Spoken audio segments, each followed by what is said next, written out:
Hello friends, welcome to my channel. আমি কৃষ্ণা, আর আজকে আমি তোমাদের জন্য একটা নতুন কন্টেন্ট নিয়ে এসেছি।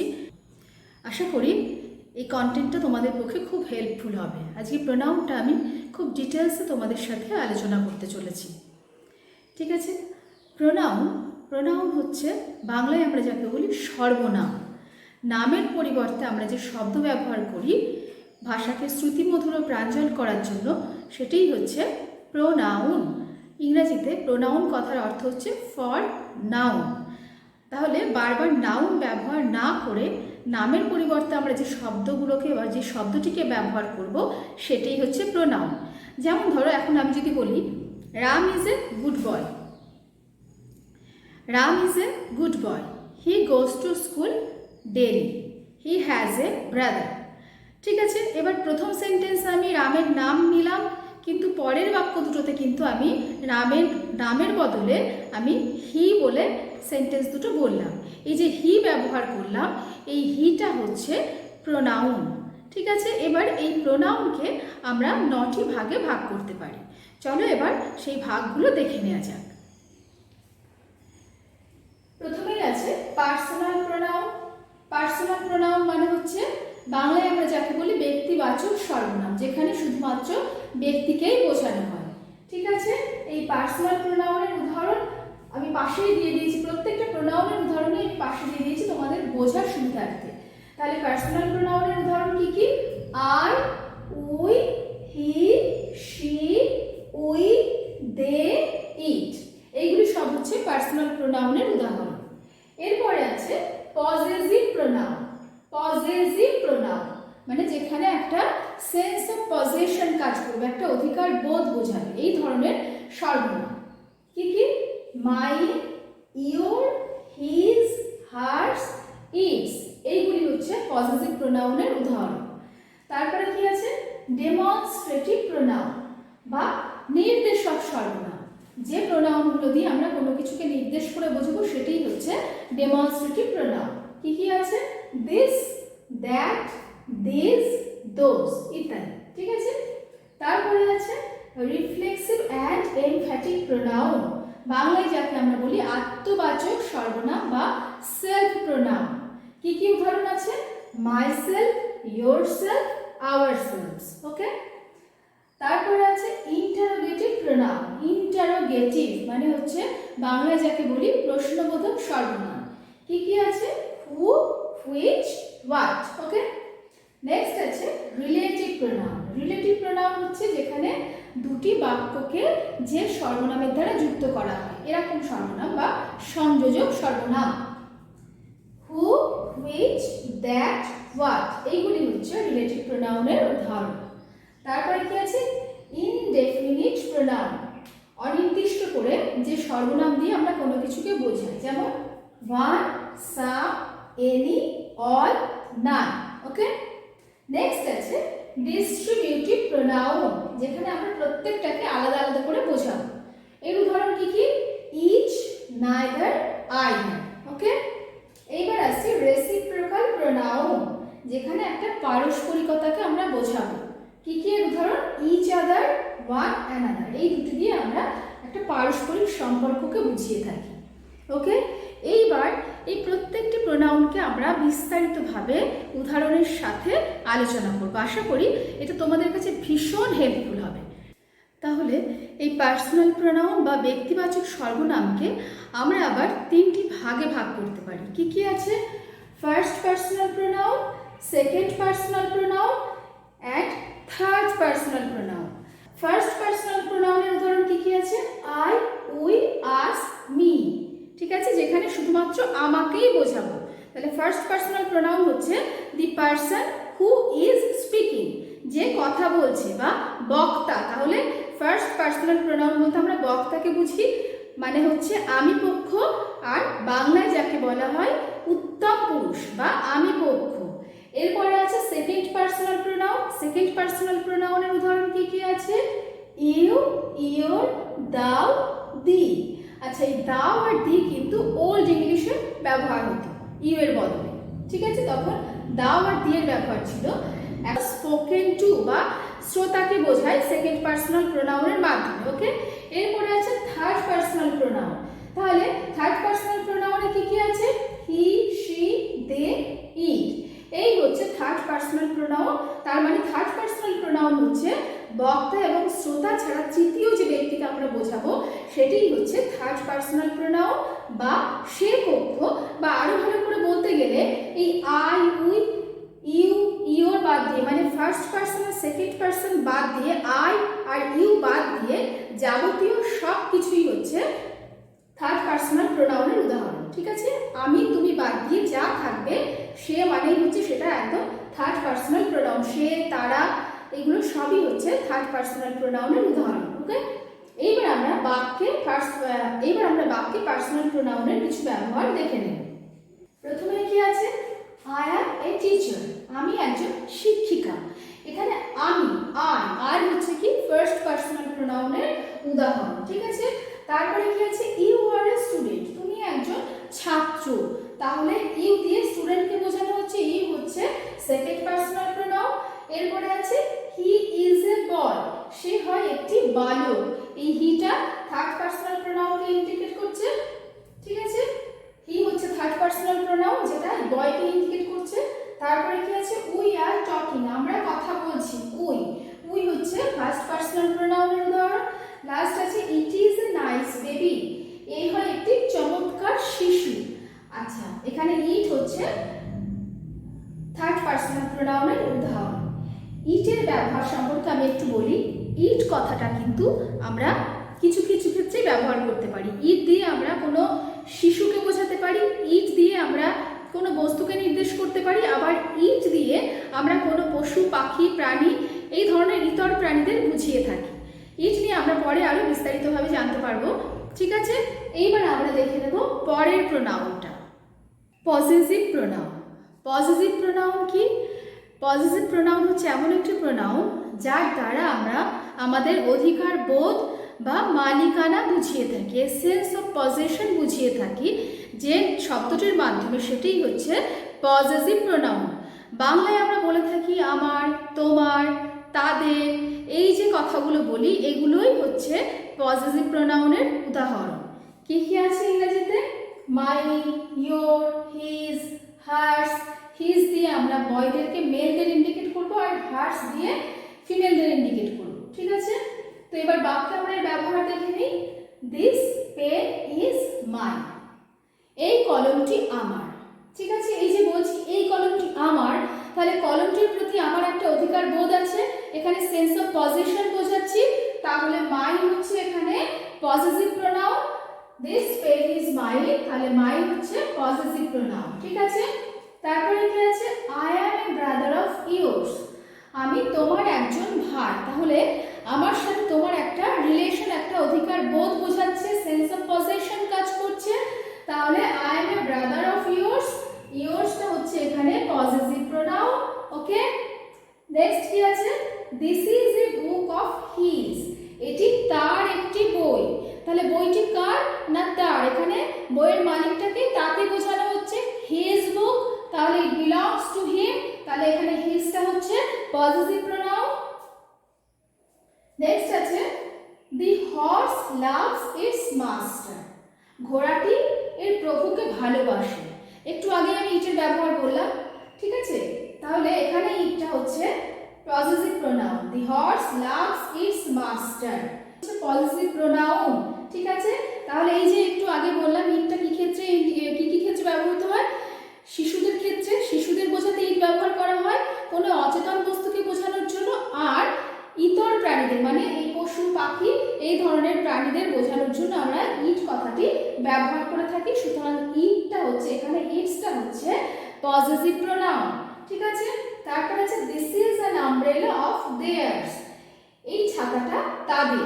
তাহলে ছাতাটি কাদের? না তাদের। তাহলে তাদের অধিকার বোধ বোঝানো হচ্ছে, সেন্স অফ পজেশন বোঝানো হচ্ছে। তাহলে দেয়ার্সটা হচ্ছে পজেসিভ প্রোনাউন। ঠিক আছে? এরপরে আছে ডেমনস্ট্রেটিভ প্রোনাউন। ডেমনস্ট্রেটিভ প্রোনাউন কি? না নির্দেশক সর্বনাম। বাংলায় আমরা বলি যে প্রোনাউনের মাধ্যমে আমরা কোনো কিছুকে দেখিয়ে বা নির্দেশ করে বলবো, যেমন এটা, ওটা, এইগুলো, ওইগুলো, এই যে কথাগুলো আমরা বাংলায় বলি এগুলোই হচ্ছে নির্দেশক সর্বনাম বা ডেমনস্ট্রেটিভ প্রোনাউন। ঠিক আছে, এবার আমরা বাক্যের ব্যবহার দেখি। কি আছে ফার্স্টে? This is my watch. একটা ঘড়ি দেখিয়ে আমি বললাম এই হচ্ছে আমার ঘড়ি, এই হলো আমার ঘড়ি। তাহলে দিস ওয়াচটাকে কি দিয়ে ইন্ডিকেট করছি? কোন ওয়ার্ডটা দিয়ে? দিস দিয়ে। তাহলে দিস হচ্ছে কি না ডেমনস্ট্রেটিভ প্রোনাউন, কারণ এই দিস ওয়ার্ডটা এই ওয়াচটাকে নির্দেশ করছে। ঠিক আছে, তারপরে আছে দ্যাট ইজ হিজ পেন, ওটি তার কলম। ঠিক আছে, কোনো একটা পেন দেখিয়ে আমি বলছি ওটা তার কলম, তাহলে এই যে পেনটাকে ইন্ডিকেট করার জন্য আমি দ্যাটটা ব্যবহার করছি। দ্যাট হচ্ছে ডেমনস্ট্রেটিভ প্রোনাউন। ঠিক আছে, তারপরে আছে this books are good but those are not so good. এই বইগুলি ভালো কিন্তু ওই বইগুলি ততটা ভালো নয়। তাহলে কিছু বই আছে, সেই বইগুলো আমি দেখিয়ে বলছি this books are good but those are not so good. ঠিক আছে, বইগুলোকে বোঝানোর জন্য এই যে দিস ব্যবহার করছি আর এখানে দোজ ব্যবহার করছি। দিস আর দোজ দিয়ে আমি বইগুলোকে নির্দেশ করছি, সুতরাং দিস আর দোজ হচ্ছে ডেমনস্ট্রেটিভ প্রোনাউন। ওকে, তারপরে আছে this is our new science teacher.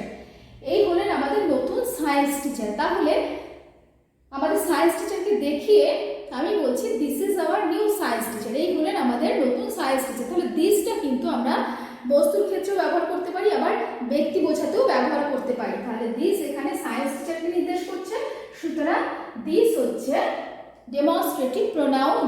ওকে, এইবার আমরা পরের প্রোনাউনটা দেখে নেব, রিফ্লেক্সিভ অ্যান্ড এমফ্যাটিক প্রোনাউন। এবার দেখব আমরা রিফ্লেক্সিভ অ্যান্ড এমফ্যাটিক প্রোনাউনের উদাহরণ কি কি আছে?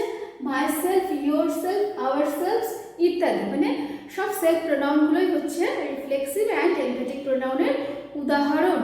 ঠিক আছে, এইবার রিফ্লেক্সিভ প্রোনাউন আর এমফ্যাটিক প্রোনাউনের মধ্যে একটু মানে ব্যবহারের ক্ষেত্রে একটু পার্থক্য আছে, সেটা আমি তোমাদের ক্লিয়ার করে বুঝিয়ে দিচ্ছি।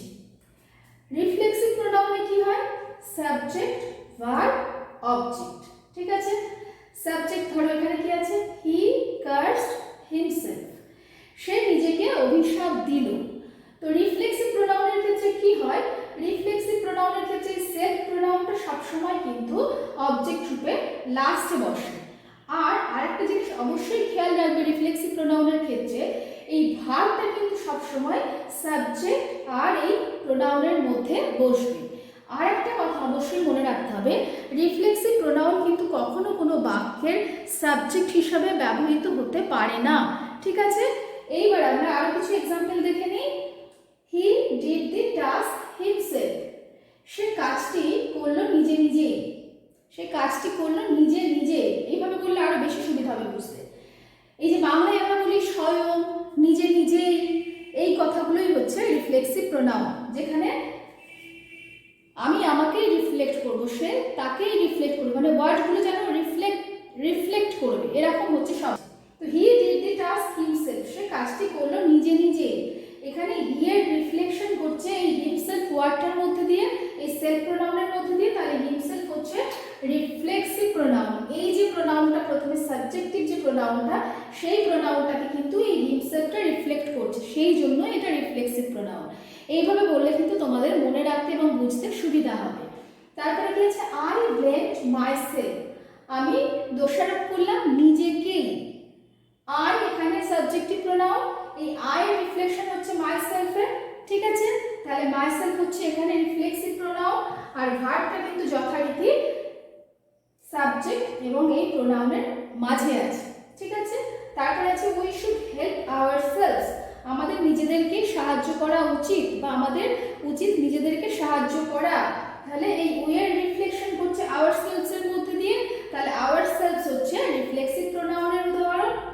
ঠিক আছে, এইবার আমরা দেখব এমফ্যাটিক প্রোনাউন।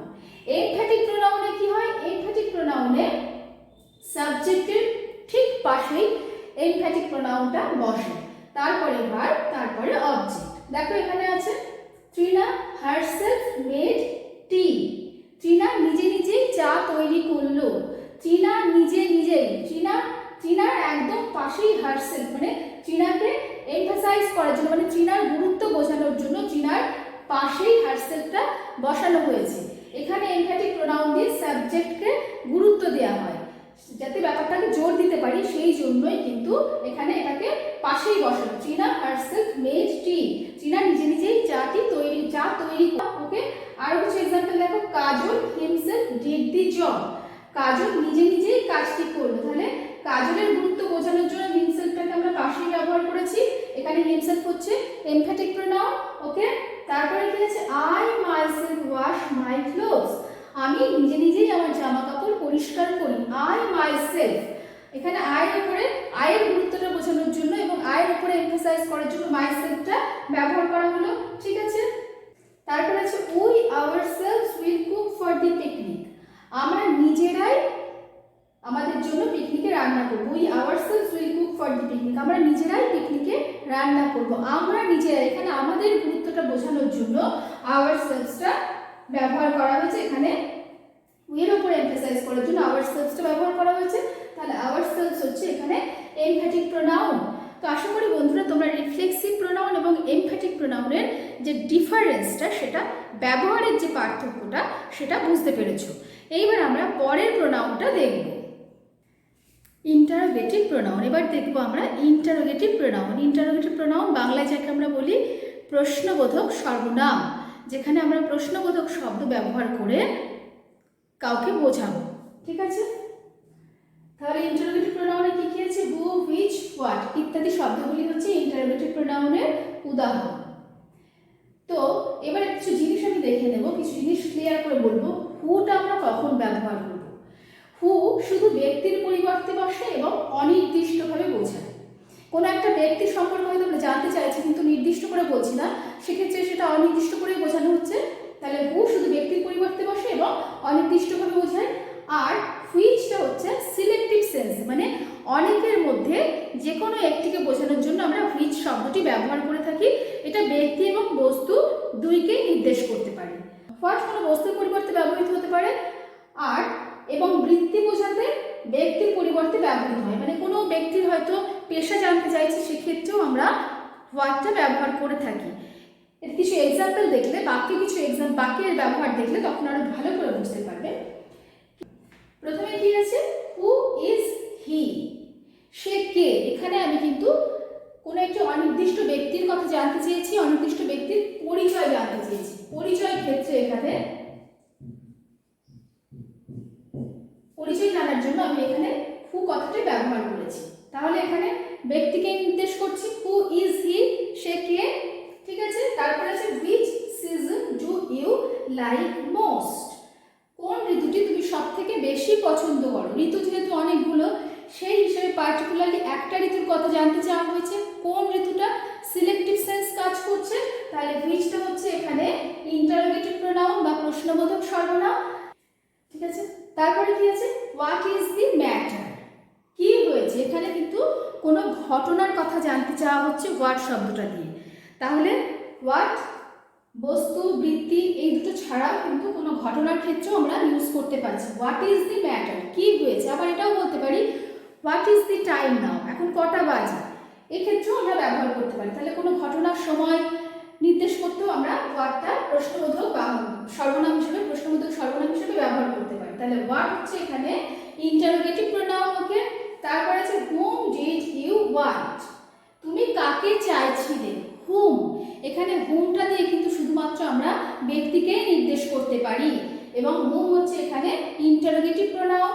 তাহলে হুম ডিড ইউ ওয়ান্ট, তুমি কাকে চাইছিলে, হুমটা হচ্ছে ইন্টারোগেটিভ প্রোনাউন। তো আশা করি ইন্টারোগেটিভ প্রোনাউনটাও তোমরা বুঝতে পেরেছো। এরপরে আমরা দেখব রিলেটিভ প্রোনাউন। তাহলে রিলেটিভ প্রোনাউনের উদাহরণ কি কি আছে, হু, হুইচ, দ্যাট, হোয়াট। তাহলে রিলেটিভ প্রোনাউন আমরা কাকে বলবো? রিলেটিভ প্রোনাউন হচ্ছে এমন একটি প্রোনাউন যেটি পূর্বে উল্লেখিত কোনো নাউন বা প্রোনাউনকেই নির্দেশ করে এবং দুটি বাক্যকে যে প্রোনাউনের দ্বারা যুক্ত করা হয় সেটিই হচ্ছে রিলেটিভ প্রোনাউন, ঠিক আছে। তাহলে রিলেটিভ প্রোনাউনের কিছু এক্সাম্পল আমরা দেখে নিই। প্রথমে কি আছে, I know the man who came to you. আমি একটু আগে হু এর ব্যবহার সম্পর্কে বলেছি। হু ব্যক্তি, শুধুমাত্র ব্যক্তিকেই বোঝাবে এবং অনির্দিষ্টভাবে। I know the man who came to you, আমি সেই ব্যক্তিটিকে জানি যে তোমার কাছে এসেছিল। হু কেম টু ইউ, তাহলে এখানে এই ম্যানটাকে নির্দিষ্ট করে এখানে বোঝানো হচ্ছে, হুটা এখানে এই মানুষটাকে নির্দিষ্ট করে বোঝানোর জন্য ব্যবহৃত হয়েছে। ঠিক আছে, I know the man who came to you, আমি সেই ব্যক্তিটিকে জানি যে তোমার কাছে এসেছিল। তাহলে হু হচ্ছে এখানে রিলেটিভ প্রোনাউন, এবং এটা বোঝা যাচ্ছে যে হুটার মাধ্যমে, হু দিয়ে, এই হু প্রোনাউন দিয়ে কিন্তু দুটো সেন্টেন্স জয়েন হয়েছে, সুতরাং হু হচ্ছে রিলেটিভ প্রোনাউন। তারপর আছে this is the pen which I lost, which বললাম, হুইচ কি ক্ষেত্রে ব্যবহৃত হয়, হুইচ সিলেক্টিভ সেন্সে অনেকগুলোর মধ্যে একটিকে বোঝানোর জন্য, সেটা ব্যক্তি বস্তু দুইই হতে পারে। তাহলে this is the pen which I lost, অনেকগুলো পেনের মধ্যে বোঝানো হচ্ছে যে কোনো একটি হারিয়ে গিয়েছিল, সেই হারানো পেনটির কথাই বলছে যে this is the pen which I lost, এই হচ্ছে সেই পেনটি যেটি আমি হারিয়েছিলাম। এবং অবভিয়াসলি এটা দুটো সেন্টেন্স যেটা হুইচ দিয়ে যুক্ত হয়েছে। তারপরে কি আছে, this is the car that is for sale, এইবার একটা গাড়ি দেখে আমি বলছি এই হচ্ছে সেই গাড়ি যেটা বিক্রির জন্য আছে। তাহলে দ্যাট দিয়ে এখানে একটা বস্তুকে ইন্ডিকেট করা হচ্ছে, দ্যাট দিয়ে আমরা বস্তু এবং ব্যক্তি দুই নির্দেশ করতে পারি, কিন্তু এখানে আমি বস্তুকে নির্দেশ করেছি, গাড়িকে নির্দেশ করেছি। This is the car that is for sale, এই হচ্ছে সেই গাড়ি যেটি বিক্রির জন্য আছে। তাহলে দ্যাট হচ্ছে এখানে রিলেটিভ প্রোনাউন, কারণ এটি দুটো সেন্টেন্সে যুক্ত করেছে। ঠিক আছে, তারপর আছে pay heed to what I say, আমি যা বলি তাই মন দিয়ে শোনো। তাহলে হোয়াটটা এখানে কোন সেন্সে ব্যবহৃত হয়েছে, কোনো ঘটনার প্রতি ইঙ্গিত করার জন্য, কোনো কথাকে বোঝানোর জন্য হোয়াটটা ব্যবহৃত হয়েছে। Pay heed to what I say, আমি যা বলি তাই মন দিয়ে শোনো, এবং এতে দুটো সেন্টেন্সকে যুক্ত করেছে, সুতরাং হোয়াট হচ্ছে রিলেটিভ প্রোনাউন। ওকে, এইবার আছে ইনডেফিনিট প্রোনাউন। ইনডেফিনিট প্রোনাউন মানেই কিন্তু যেটাকে আমরা অনির্দিষ্ট করে বলছি। ঠিক আছে, নির্দিষ্ট নয় যেটা, সেটাই হচ্ছে অনির্দিষ্ট, ইনডেফিনিট প্রোনাউন। তাহলে ইনডেফিনিট প্রোনাউন হচ্ছে এমন একটি প্রোনাউন যে যার দ্বারা, যে শব্দগুলোর মাধ্যমে বা যে সর্বনামগুলো দিয়ে আমরা কিন্তু অনির্দিষ্টভাবে কোনো কিছুকে বোঝাবো। ঠিক আছে, তো ইনডেফিনিট প্রোনাউনের কিছু এক্সাম্পল আমরা দেখে নিই। ইনডেফিনিট প্রোনাউনের এক্সাম্পল কি কি আছে, ওয়ান, সাম, নান, অল ইত্যাদি আরও আছে। ঠিক আছে, তো এইবার বাক্যের ব্যবহার আমরা দেখে নিই। প্রথমে কি আছে, one should do one's duty, তার মানে অনির্দিষ্ট করে বলছি, আমি তো নির্দিষ্ট করে কাউকে বোঝাচ্ছি না। ওয়ান মানে এখানে সবাইকে বোঝানো হচ্ছে, অনির্দিষ্টভাবে সবাইকে বলছি, নির্দিষ্ট করে কিন্তু আমি কাউকেই বলছি না, তাই না? তাহলে ওয়ানটা তাহলে কোন সেন্সে ব্যবহৃত হচ্ছে, ওয়ান কিন্তু এখানে মানুষ অর্থে ব্যবহৃত হচ্ছে, ওয়ান সবসময় মানুষ অর্থে ব্যবহৃত হয়। ঠিক আছে, one should do one's duty, তাহলে ওয়ান হচ্ছে এখানে ইনডেফিনিট প্রোনাউন। তারপরে কি আছে, none of them attended the meeting, তাদের মধ্যে কেউই মিটিংটায় উপস্থিত ছিল না। none, নানটা কোন ক্ষেত্রে ব্যবহার করছে, দেখো নানটা ব্যক্তি এবং বস্তু উভয়কে বোঝানোর ক্ষেত্রে আমরা ব্যবহার করতে পারি, আর এটা সিঙ্গুলার এবং প্লুরাল দুই হতে পারে। ঠিক আছে, তাহলে নান হচ্ছে এখানে indefinite pronoun, none of them attended the meeting, তাদের মধ্যে কেউই উপস্থিত থাকেনি, আমি অনির্দিষ্ট করে বোঝাচ্ছি, নির্দিষ্ট করে কিন্তু বলছি না, সুতরাং এটি হচ্ছে ইনডেফিনিট প্রোনাউন। এইবার আছে মেনি শ দি হেডমাস্টার, অনেকে হেডমাস্টারকে দেখেছিল, অনেকে প্রধান শিক্ষককে দেখেছিল, অনেকে বলছি, আমি কিন্তু অনির্দিষ্ট করে বলছি, নির্দিষ্ট করে কাউকে বোঝাচ্ছি না। তাহলে মেনি এই শব্দটি হচ্ছে ইনডেফিনিট প্রোনাউন। মেনিটাও আমরা ব্যক্তি এবং বস্তু উভয়কে বোঝানোর ক্ষেত্রে ব্যবহার করতে পারি, এবং মেনি কিন্তু সবসময় প্লুরাল। ঠিক আছে, তারপরে কি আছে, all that glitters is not gold, যা চকচক করে তাই সোনা নয়। এখানে আমি অল কথাটা ব্যবহার করেছি, অলও কিন্তু ব্যক্তি বস্তু দুই বোঝাতে ব্যবহার করতে পারি। অল শব্দটি দিয়ে আমরা ব্যক্তি এবং বস্তু উভয়কেই বোঝাতে পারি, এবং অল কিন্তু সিঙ্গুলার এবং প্লুরাল দুই হতে পারে। এখানে all that glitters is not gold, এখানে আমি সিঙ্গুলার সেন্সে ব্যবহার করেছি, কারণ ভার্বটা এখানে সিঙ্গুলার আছে, ইজ। ঠিক আছে, যাই হোক, all that glitters is not gold, glitters এবং ইজ দুটোই সিঙ্গুলার ভার্ব আছে। তাহলে এখানে যা কিছু চকচক করে তাই সোনা নয়, অলটা হচ্ছে এখানে নির্দিষ্ট করে আমি কাউকে বোঝাচ্ছি না, কোনো কিছুকে বোঝাচ্ছি না, সুতরাং অনির্দিষ্ট করে বোঝাচ্ছি, তাই অল হচ্ছে এখানে ইনডেফিনিট প্রোনাউন। ওকে, আশা করি তোমরা খুব ভালো করে প্রোনাউনটা বুঝতে পারছো, এটা কিন্তু তোমাদের কাছে খুব হেল্পফুল একটা ক্লাস হতে চলেছে। এবার আমরা পরের প্রোনাউন দুটো দেখে নেব। এবার আমরা দেখে নেব ডিস্ট্রিবিউটিভ প্রোনাউন। ডিস্ট্রিবিউটিভ প্রোনাউন কাকে বলে? ডিস্ট্রিবিউট হচ্ছে সেই প্রোনাউন যার দ্বারা আমরা কতিপয় ব্যক্তি বা বস্তুর প্রত্যেকটিকে পৃথক পৃথকভাবে বুঝিয়ে থাকি, প্রত্যেকটিকে আমরা আলাদা আলাদা করে নির্দেশ করে থাকি। ঠিক আছে, ডিস্ট্রিবিউটিভ প্রোনাউনের উদাহরণ কি কি আছে? ইচ, আইদার, নাইদার, এভরি ইত্যাদি। ঠিক আছে, এবার আমরা বাক্যের ব্যবহার দেখে নিই। প্রথমে কি আছে? Each of the boys has purchased the book. Each মানে কি? প্রত্যেক, তাহলে প্রত্যেককে বোঝাচ্ছি আলাদা করে, একজন দুজন করে প্রত্যেককে বোঝাচ্ছি। Each of the boys has purchased the book, ছেলেদের প্রত্যেকেই বইটা কিনেছে, প্রত্যেককে। যদি 50টা ছেলে থাকে তাহলে 50টা ছেলের প্রত্যেককে আলাদা আলাদা করে বোঝানোর জন্য আমি এই ইচ কথাটা, ইচ প্রোনাউনটা ব্যবহার করছি। তাহলে ইচ হচ্ছে ডিস্ট্রিবিউটিভ প্রোনাউন। ঠিক আছে, প্রত্যেককে যেহেতু আলাদা আলাদা করে বোঝাচ্ছি। ঠিক আছে, তাহলে each of the boys has purchased the book, ছেলেদের প্রত্যেকেই বইটা কিনেছে। তাহলে প্রত্যেককে বোঝানোর জন্য আমি এই ইচ শব্দটা ব্যবহার করছি। তাহলে এই ইচ হচ্ছে ডিস্ট্রিবিউটিভ প্রোনাউন। ওকে, তারপরে কি আছে? You can buy either of the two watch. দুটি ঘড়ি দেখি আমি বলছি, তুমি দুটি ঘড়ির মধ্যে যে কোনো একটি কিনতে পারো। Either of the two watch, যে কোনো একটিকে বোঝানোর জন্য, দুটির মধ্যে যে কোনো একটিকে বোঝানোর জন্য আমি এই আইদার কথাটা ব্যবহার করছি। তাহলে আইদার হচ্ছে ডিস্ট্রিবিউটিভ প্রোনাউনের উদাহরণ। ঠিক আছে, এইবার neither of the two brothers is happy. দুই ভাইয়ের কেউই সুখী নয়, মানে দুজনের কেউই নয়, দুজনের কাউকেই নয়, দুজনের কেউই নয় বোঝাতে আমি এই নাইদার কথাটা ব্যবহার করছি। Neither of the two brothers is happy. ঠিক আছে, এই নাইদারের সাথে কিন্তু ভার্বটা সবসময় সিঙ্গুলার হবে, ইজ। ঠিক আছে, তারপরে কি আছে? Every window was decorated with flowers. প্রত্যেকটি জানলা ফুল দিয়ে সাজানো হয়েছিল, প্রত্যেকটি। যদি 5টি জানলা থাকে তো 5টি জানলার প্রত্যেকটিকে আমি কিন্তু এই এভরি ওয়ার্ডটা দিয়ে বোঝাচ্ছি। তাহলে এভরি হচ্ছে ডিস্ট্রিবিউটিভ প্রোনাউনের উদাহরণ। এইবার আইদার নাইদার নিয়ে আমি তোমাদের কনফিউশনটা দূর করি। যদি কোনো কনফিউশন থাকে এটা দেখলে তোমরা নিশ্চয়ই সেটা বুঝতে পারবে, সেই কনফিউশন তোমাদের দূর হবে। আইদার আর নাইদার সবসময় দুটি ব্যক্তি বা বস্তুর পরিবর্তে ব্যবহৃত হয়, দুটি ব্যক্তি বা বস্তুর পরিবর্তে। ঠিক আছে, এইবার আইদার দ্বারা দুটির মধ্যে যে কোনো একটিকে বোঝানো হয়। আইদার কথাটা দিয়ে দুটির মধ্যে যে কোনো একটিকে বোঝানো হবে, এবং নাইদার দ্বারা দুইয়ের মধ্যে একটিও নয় বোঝায়, মানে দুটো জিনিস বা দুটো ব্যক্তি থাকলে তার মধ্যে কাউকে বোঝাবো না, কেউই নয়। ঠিক আছে, আর এই আইদার এবং নাইদারের ভার্ব কিন্তু সবসময় সিঙ্গুলার হবে, ভার্ব সবসময় সিঙ্গুলার হবে। জায়গা নিয়ে বললাম এখানে সিঙ্গুলার শর্ট ফর্মে লিখেছি।